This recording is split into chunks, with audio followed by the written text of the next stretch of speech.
जय राधे राधे श्याम राधे राधे। जय वृंदावन बिहारी लाल की जय, कृष्णा कन्हैया लाल की जय, बांके बिहारी लाल की जय, जय राधा श्याम सुंदर लाल की जय।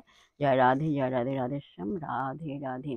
সৌরিদা ভক্তবৃন্দগণ সকলের চরণে রইল শত সহস্র কোটি প্রণাম। বড়দের প্রতি রইল শ্রদ্ধা ভালোবাসা, ছোটদের প্রতি রইল স্নেহ ভালোবাসা। আমার সমস্ত সাধু গুরু বৈষ্ণব ভাগবত ভক্ত ভগবানের চরণে রইল শত সহস্র কোটি প্রণাম, শ্রদ্ধা ভালোবাসা। আমার গৌর গোবিন্দ রাধা গোবিন্দের চরণে রইল শত সহস্র কোটি প্রণাম, শ্রদ্ধা ভক্তি শ্রদ্ধা ভালোবাসা। জয় রাধে রাধে শ্যাম রাধে রাধে। আজের এখন আলোচ্য বিষয় হলো বৃহন্নারদীয় পুরাণের 3য় অধ্যায় আজকে আলোচনা করা হবে।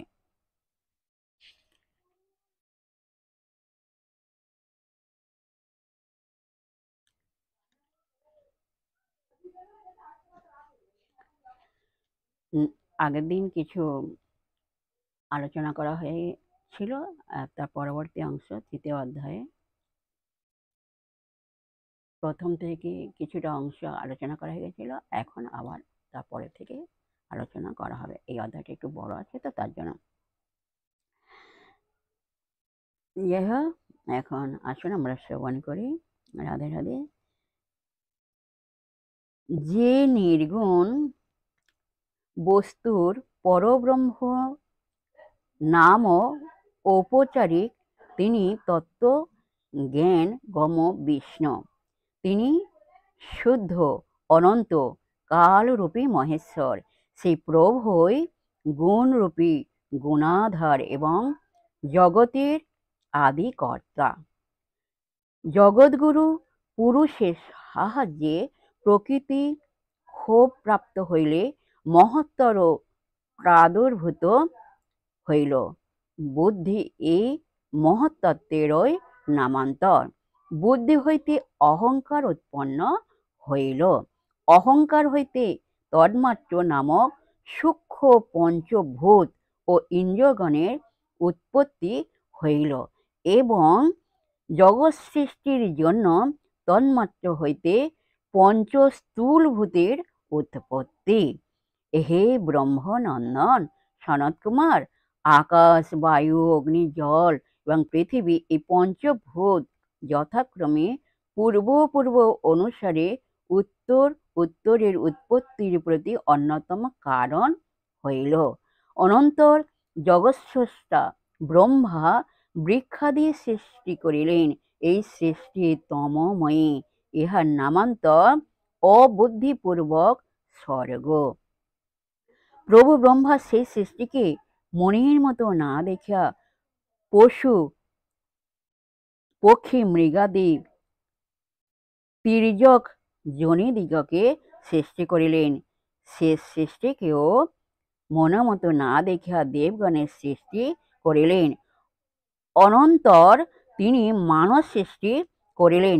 মানব সৃষ্টির প্রারম্ভে সৃষ্টি সাধক দক্ষ প্রমুখ মানসপুত্র সৃষ্টি করিলেন। অনন্তর তিনি মানব সৃষ্টি করিলেন। মানব সৃষ্টির প্রারম্ভে সৃষ্টি সাধক দক্ষ প্রমুখ মানসপুত্র সৃষ্টি করিলেন। তাহাদিগে দ্বারাই এই দেবাসুর মানসময় নিখিল ব্রহ্মাণ্ড পূর্ণ হইয়াছে। ভূভব সমহ জন তপ এবং সত্য এই সপ্ত লোক ক্রমে ঊর্ধ্বে অবস্থিত। এবং হে বিপ্রেন্দ্র, অতল বিতল সুতল তলাতল মহাতল রসাতল পাতাল এই সপ্ত পাতাল লোক ক্রমে অধস্থলে অবস্থিত। এই চতুর্ভুবনে ভিন্ন ভিন্ন অধিপতি কুল পর্বত সমূহ নদীগণ এবং তত্ত্বত লোক বাসীগণের উপযুক্ত জীবিকা ব্রহ্মা সৃষ্টি করিলেন। ভূতলের মধ্যস্থলে সর্বদেবাশ্রম সুমেরু, সর্বশেষে লোকালোক পর্বত এবং ভূতলের মধ্যে সপ্ত সাগর বর্তমান। হে সনত কুমারাদি দ্বিজশ্রেষ্ঠগণ, ভূমণ্ডলে সপ্ত দ্বীপ, দ্বীপে দ্বীপে কুল পর্বত এবং বহুতর নদী আর অধিবাসী জনগণ দেবতুল্য। জম্বুদ্বীপ, প্লক্ষদ্বীপ, শালবল দ্বীপ, কুশ দ্বীপ, ক্রোঞ্চ দ্বীপ, শাক দ্বীপ এবং পুষ্কর দ্বীপ, এই সকল দ্বীপগুলি দেবভূমি।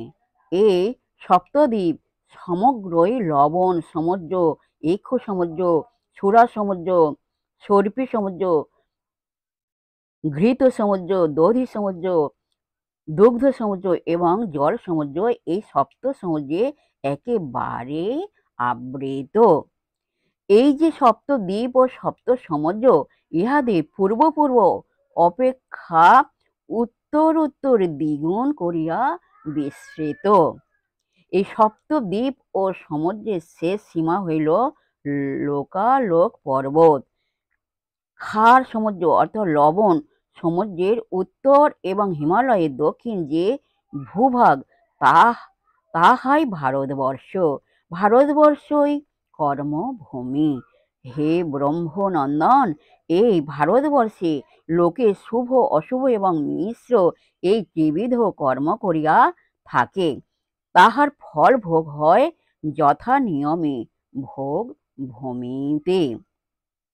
ভারতবর্ষে লোকে শুভ বা অশুভ যেরূপ কর্ম করুক না, সম্পূর্ণ ফল ভোগ যতদিন না হয় ততদিন অন্যত্র ভোগ করিতে হইবে। দেবগণ এখনো ভারত ভূমিতে জন্মগ্রহণে অভিলাষী। ভারত ভূমিতে জন্মই তাহারা নির্মল অক্ষয় সঞ্চিত শুভ সুমহৎ পুণ্য বলিয়া মনে করেন। কবে আমরা ভারত ভূমিতে জন্মগ্রহণ করিব, কবে মহাপুণ্য বলে পরম পদ প্রাপ্ত হইব। দান, বিবিধ যজ্ঞ বা তপস্যা দ্বারা বিষ্ণুর অর্চনা করিয়া জ্ঞানী সদৃশ্য পরম পদে কবে যাইতে পারিব। ভক্তিমার্গ, কর্মমার্গ বা জ্ঞান মার্গ আশা করিয়া কবে নিত্যানন্দময় প্রভু জগদীশ্বরে বিষ্ণুকে প্রাপ্ত হইব। জয় রাধে রাধে শ্যাম রাধে রাধে। জয় বৃন্দাবন বিহারী লাল কি জয়, কৃষ্ণ কানাইয়া লাল কি জয়, বাঙ্কে বিহারী লাল কি জয়, জয় রাধা শ্যাম সুন্দর লাল কি জয়। জয় রাধে রাধে শ্যাম রাধে রাধে। আজকের এই পর্যন্ত বিশ্রাম রাখলাম, নেক্সট দিনকে আবার আলোচনা করা হবে। যাই হোক, বিশেষ সমস্ত সুহৃদয় ভক্তবৃন্দের উদ্দেশ্যে বলছি, প্রত্যেকের উদ্দেশ্যে বলছি, সবাই সুখে থাকবেন, শান্তিতে থাকবেন, আনন্দে থাকবেন, এক সেকেন্ডের আনন্দে থাকবেন না, সদা সর্বদাই আনন্দে থাকবেন। আর নিজ নিজ পিতামাতাকে ভালোবাসুন, তাদেরকে যেন দুঃখ কষ্ট না হয় সেদিকে লক্ষ্য রাখবেন। আর আসুন এখন মানবীমানের পর্ব শেষ করে মনকে কাদা তাহলে এর মতো নরম করে শিশুর মধ্যে সরল করে মনের মধ্যে অহংকার থেকে আসুন আমরা এখন রাধা নাম কীর্তন করি। এক সেকেন্ড আনন্দ থাকবেন না, সদা সর্বদাই আনন্দ থাকবেন। আসুন এখন রাধা নাম কীর্তন করি।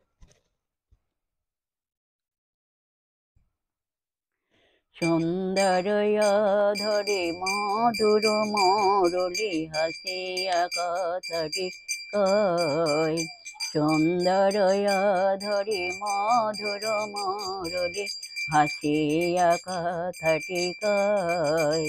তোমরা বলো রাধা রাধা রাধা রাধা রাধা রাধা বলো, রাধা রাধা রাধা রাধা রাধা রাধা বলো, বলো রাধা রাধা রাধা রাধা রাধা রাধা বলো, রাধা রাধা রাধা রাধা রাধা রাধা বলো, বলো রাধা রাধা রাধা রাধা রাধা রাধা বলো, রাধা রাধা রাধা রাধা রাধা রাধা বলো, বলো রাধা রাধা রাধা রাধা রাধা রাধা বলো, তোমরা রাধা রাধা রাধা রাধা রাধা রাধা বলো, রাধা রাধা রাধা রাধা রাধা রাধা বলো।